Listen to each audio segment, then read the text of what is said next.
आज हम देखेंगे डीएफबी से ईएफटी का टीसी कैसे करें या जंक्शन बॉक्स से डीएफबी का टीसी कैसे करें। जैसे किसी कोच में ईएफटी नहीं होता इमरजेंसी फ्री टर्मिनल, तो उस कोच में टीसी कैसे करें या रनिंग में टीसी कैसे करें। आइए, जैसे ये कोच हमारा डार्क है, ये कोच दिखाइए, ये कोच डार्क है, इसमें ईएफटी नहीं है, इसमें ईएफटी का हमारा सिस्टम नहीं है, ठीक है। इधर आ जाइए, इसमें ईएफटी का सिस्टम है, तो हम टीसी यहाँ पे ईएफटी टू ईएफटी टीसी यहाँ पे ईएफटी से ईएफटी नहीं कर सकते हैं। इस कंडीशन में हम जंक्शन बॉक्स से डीएफबी फ्यूज डिस्ट्रीब्यूशन बॉक्स में टीसी करेंगे या junction box to junction box करेंगे। आइए देखते हैं। तो ये हमारा कोच डार्क है, इसमें हम ईएफटी नहीं है, इस कोच को टीसी देना है, सप्लाई देना है। तो पहले हम दो वायर यहाँ से जंक्शन बॉक्स से लेके, फॉलो की, जंक्शन बॉक्स से लेके यहाँ होते हुए जहाँ पे तार लटके नहीं, इसको बांध देंगे ऊपर, और यहाँ से लाकर डीएफबी तक हम तार पहुँचा देंगे। ऐसे डीएफबी तक तार को, वैसे इधर भी ईएफटी में हम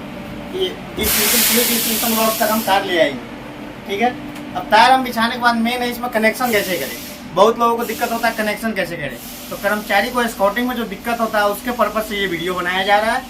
और कनेक्शन करना बताएंगे, इसमें माइनस प्लस कैसे पहचाने, निगेटिव पॉजिटिव वो भी बताएंगे, मीटर से कैसे पहचाने, बिना मीटर के कैसे पहचाने, दोनों तरीका बताएंगे। इस कोच का हमें डीएफबी में चेक करना है निगेटिव कहाँ है, पॉजिटिव कहाँ है। तो ऐसे परिस्थिति में हम जंक्शन बॉक्स के सामने हम खड़ा हो जाएंगे और ये देखेंगे हमारे राइट साइड में क्या है। तो राइट साइड में ये दिखाइए, राइट साइड में हमारा निगेटिव है, तो इधर वाला जो डीएफबी होगा उसमें निगेटिव वायर होगा। और लेफ्ट साइड में क्या है, तो लेफ्ट साइड में पॉजिटिव का सारा आइटम है, L1 L2 ये सब पॉजिटिव है, तो इधर के डीएफबी में पॉजिटिव होगा। और राइट साइड में निगेटिव है, तो इधर के डीएफबी दिखाइए, ये जो डीएफबी होगा ये डीएफबी इसमें निगेटिव होगा। इसके अलावा भी कनेक्शन करने से पहले एक बार हम लोग मल्टीमीटर से अवश्य चेक करेंगे। अब पहले कनेक्शन करेंगे, उसके बाद मल्टीमीटर से चेक करेंगे कि हमारा माइनस प्लस जो हम सोचे थे वही है या अलग है। डीएफबी में कनेक्शन कैसे करें, तो डीएफबी हम पहचान लिए इधर का निगेटिव है उधर का पॉजिटिव है, फिर भी कनेक्शन उधर हम नहीं किए हैं, उधर हम कनेक्शन दोनों तार अलग अलग रखे हैं।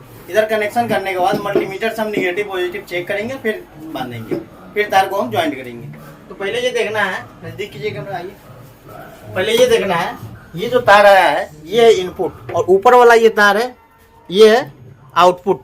तो आउटपुट में कभी कनेक्शन नहीं होना चाहिए, कनेक्शन होगा यहाँ इनपुट में, नीचे नीचे आप कहीं भी दे सकते हैं किसी भी बैगों में। ऊपर इसलिए नहीं देना है क्योंकि ये ग्लास फ्यूज लगा है, ऊपर दीजिएगा तो 1/2 एम्पियर के ग्लास फ्यूज पर लोड पड़ेगा और L1 का सर्किट चला जाएगा हमारा, इसलिए इसमें नीचे इनपुट में सप्लाई देना है। इनपुट में देने के लिए इसको क्या करेंगे, इसको दबाएंगे और ऐसे करके लगा देंगे, ये हो गया हमारा। उसका खींच के एक बार देखेंगे ये सही हुआ कि नहीं हुआ। अब दूसरे डीएफबी में निगेटिव हम कनेक्शन कर लिया, दूसरे डीएफबी में पॉजिटिव हम कनेक्शन करेंगे। तो पॉजिटिव यहाँ नीचे इनपुट गया है, इनपुट में ये जितना भी होल है बैगों का, ये कहीं भी हम सप्लाई दे सकते हैं, चाहे तो इसको भी दे सकते हैं, लेकिन तार को काटना सही नहीं रहता है, तो इसलिए हम बैगों में देंगे यहाँ पे। तो यहाँ पे देने के लिए इसको क्या करेंगे, इसको जोर से दबाएंगे और फिर अंदर करेंगे। ये अंदर हो गया, अंदर करने के बाद एक बार खींच के देखेंगे। अब क्या करना है, ये कनेक्शन हो गया, अच्छे से ढक्कन को ऐसे बंद करना है, तार को अच्छे से सेपरेट कर देना है। अब चलते हैं हम लोग उधर निगेटिव पॉजिटिव चेक करते हैं, फिर देखते हैं सप्लाई आया कि नहीं आया। एक और चीज़ ध्यान रखना है, ध्यान ये रखना है, ये जो हमारा सप्लाई है जितना भी, उधर भी और इधर भी दोनों तरफ, ये L1 सर्किट से आता है, ये L1 सर्किट से आता है, ये ध्यान में हमेशा रखना है। सप्लाई देने के बाद जब तक L1 इस कोच का ऑन नहीं करेंगे तब तक हमें वोल्टेज 110 नहीं सप्लाई मिलेगी। तो L1 जरूर ऑन करना है, L1 अभी हम ऑन करेंगे और वहाँ पे सप्लाई चेक करेंगे। ये अब हम लोग कनेक्शन करने के बाद चेक करेंगे निगेटिव पॉजिटिव, तो हमारे अनुसार ये निगेटिव होना चाहिए और ये पॉजिटिव होना चाहिए। तो ये देख रहे हैं ये पॉजिटिव है कि नहीं, देखिए ये है, यही पॉजिटिव है, जो हम कनेक्शन किए हैं उसके अनुसार सही है। अब देखिए इसको कनेक्शन क्या करना है, निगेटिव को यहाँ देना है, यहाँ ऊपर, और इस फ्यूज को खोल देना है क्योंकि इसका बैटरी ना चार्ज हो। इसका बैटरी चार्ज होगा तो बगल वाला कोच हमारा डार्क हो सकता है। और इधर सप्लाई ऊपर यहाँ देना है SPM में, तो SPM में सप्लाई देने के लिए इसको हम ढीला करेंगे और इसको इसमें कनेक्शन कर देंगे।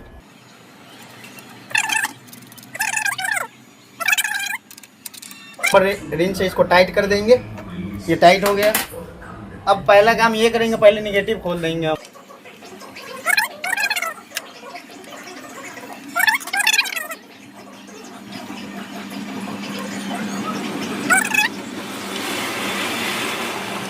अब निगेटिव कनेक्शन हो गया, तार को थोड़ा सही कर देंगे अंदर की तरफ।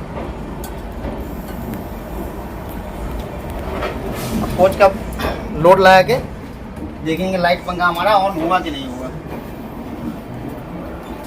पहले हम एसपीएम ऑन करेंगे, एसपीएम ऑफ था, एसपीएम ऑन करेंगे, उसके बाद लाइट पंखा सब चला के हम दिखाएंगे चल रहा है कि नहीं। दिखाइए कोच में, देखिए लाइट पंखा हमारा सब ओके है। देखिए लाइट सही है, पंखा सही है। अब हमारा ये कोच डीएफबी से जंक्शन बॉक्स टीसी सही से हो गया है। कई कर्मचारी गलती ये करते हैं, पॉजिटिव तार यहाँ ला के देते हैं। यहाँ कभी तार नहीं देना चाहिए, कनेक्शन नहीं करना चाहिए। यहाँ कनेक्शन करने से नीचे का निगेटिव फ्यूज हमारा जा सकता है, क्योंकि अगर अभी हमारे पास शॉर्ट लगता है, शॉर्ट सर्किट होता है या कोई भी गड़बड़ी होता है, तार उल्टा जुड़ जाता है या कोच पे अधिक लोड पड़ता है, तो हमारा ये फ्यूज उड़ेगा।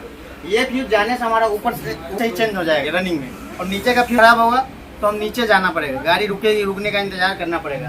ऊपर का फ्यूज ये खराब होगा तो कोच पे कम असर पड़ेगा। बाकी लाइट पंखा हमारा वैसे ही चलता रहेगा, इसको बाईपास करने से, फ्यूज नया लगाने से। लेकिन हम नीचे कनेक्शन करेंगे तो नीचे का फ्यूज उड़ेगा, नीचे का फ्यूज उड़ेगा तो हो सकता है दोनों कोच डार्क हो जाए लोड ज़्यादा पड़ने पे। इसलिए हमेशा हम इसके लिए एसपीएम इसीलिए दिया जाता है, एसपीएम में कनेक्शन करेंगे। एसपीएम किसी में नहीं है, खराब है, तो L2 में करेंगे, L1 और फैन को छोड़ देंगे। वो हमेशा ऊपर करेंगे, निगेटिव फ्यूज हर हाल में खोलना है।